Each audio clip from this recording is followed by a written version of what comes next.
এখনই যদি বলেন যে স্যার আমাদেরকে এখনই টাকা দেন, এই মুহূর্তে তো মনে করেন আমরা আজকে একটা ফ্রুটফুল রেজাল্ট হয়েছে, আমরা অনেক ভালো একটা আলোচনা হয়েছে, আমাদের উপদেষ্টা মহোদয়ের এখানে আলোচনা হয়েছে।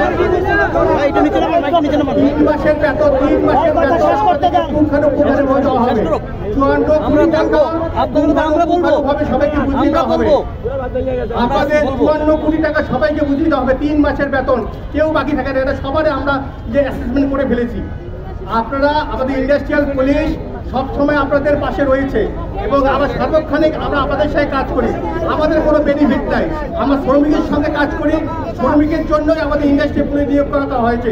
আমাদেরকে সচিব মহোদয় বলেছেন যে 30 এপ্রিলের মধ্যে সমস্ত টাকা পরিশোধ করা হবে, কিন্তু 22শে এপ্রিল যেহেতু বলেছেন যে এই 8 দিন সময়ের ভিতরে সম্ভব না, তোমরা কিছুটা সময় দাও।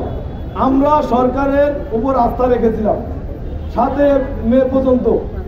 এই 7 মে আমাদেরকে ডেট দেওয়া হয়েছিল সচিবালয় থেকে ফাহমিদা আক্তারের নেতৃত্বে, উপসচিব ফাহমিদা আক্তার মহোদয়ের নেতৃত্বে যে ডেটটা দেওয়া হয়েছিল। আমরা অসুস্থ হয়েছিলাম, এই 7 তারিখে আমরা টাকাটা পাবো যেহেতু সরকারের পক্ষ থেকে দেওয়া হয়েছিল, কিন্তু আমরা দেখলাম কি সেই 7 তারিখেও তাল বাহানো হলো। 7 তারিখে সরকার এবং মালিকের পক্ষ থেকে কোনো যোগাযোগ আমাদের সাথে করা হয়নি।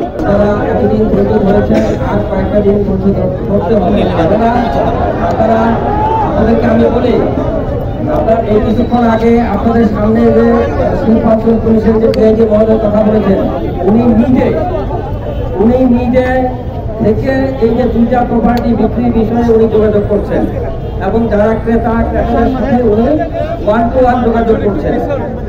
এবং আপনারা জেনে আনন্দিত হবেন যে মালিক দেশের বাইরে থাকলেও মালিক তার প্রপার্টি বিক্রি করার জন্য আমাদের অলরেডি দিয়ে দিয়েছেন। সুতরাং এই মানে যে প্রপার্টি বিক্রির জন্য আমরা চেষ্টা করছি, এই 2টা প্রপার্টি কিন্তু বিক্রি খুব সহসাই হয়ে যাবে।